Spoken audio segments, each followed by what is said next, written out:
this session, we're going to be discussing the investigation of an incident in Acronis Cyber Protect Cloud. I'm looking at the alerts page right now. You can see there was an incident detected.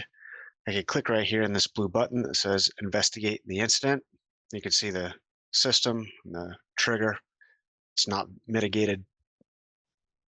If we go down to the protection view on the left navigation pane, this is also going to take us to the list of incidents where you'll see that same incident listed right at the top here.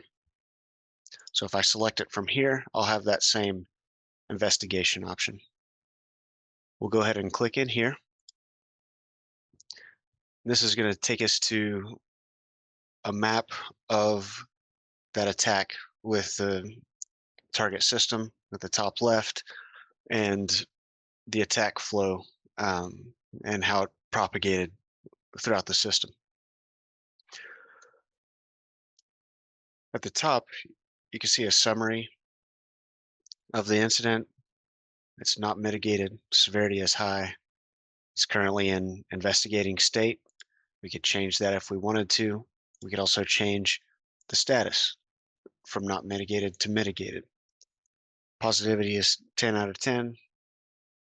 There's malware detected, and then the dates. On the left, you have the cyber kill chain. We're going to start with the legend.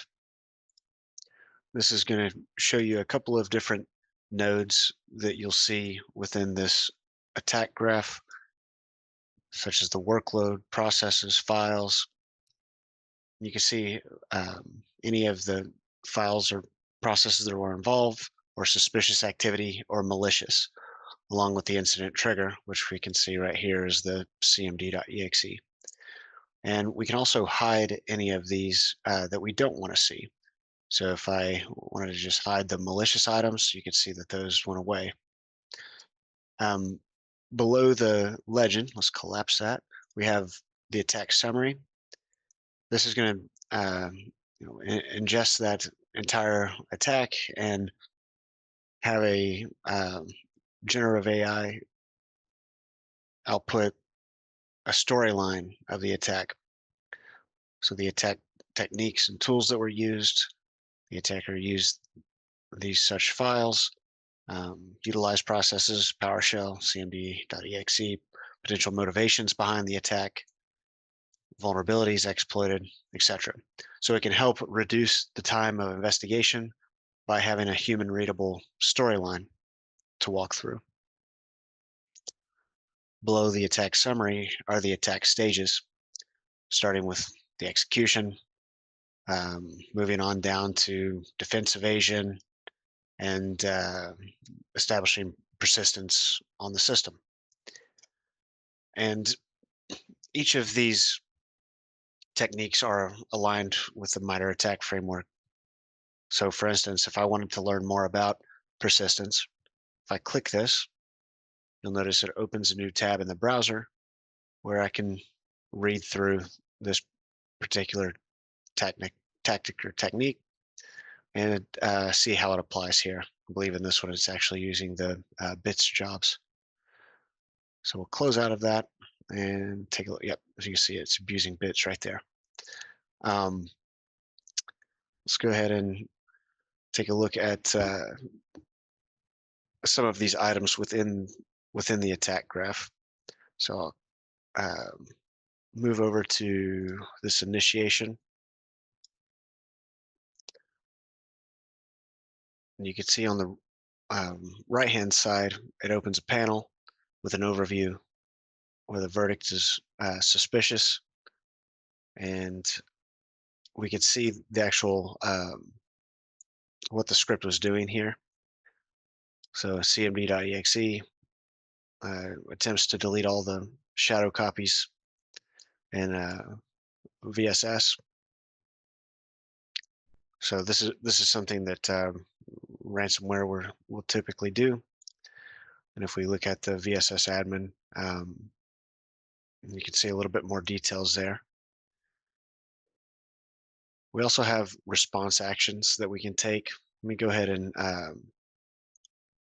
show the malicious events as well. So for instance, if I wanted to select one of these and take response actions, you're going to see some of those listed here, but we'll get into that in another video. Wanted to go down and show you a little bit more about what this particular attack is doing. You can see it has the VSS admin, and then this PowerShell script.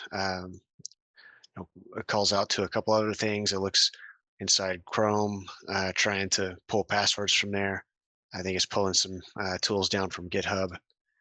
You can see Bits admin here. It's trying to use WinPs for privilege escalation or possibly persistence.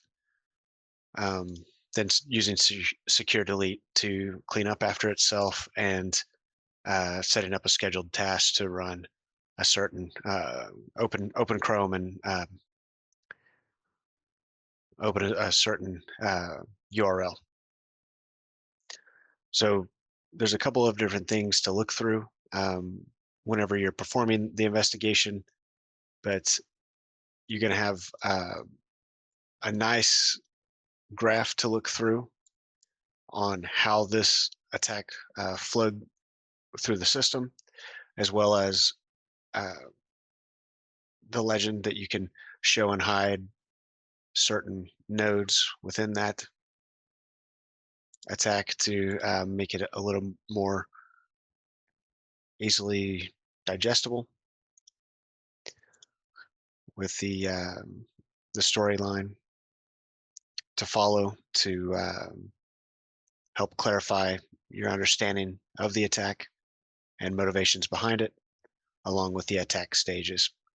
So this will help you when determining whether this particular attack is a true positive or a false positive, and what files and processes were associated or involved in the attack of this system. Thank you for your time, and we'll be back with another video regarding the remediation of an incident. Thanks.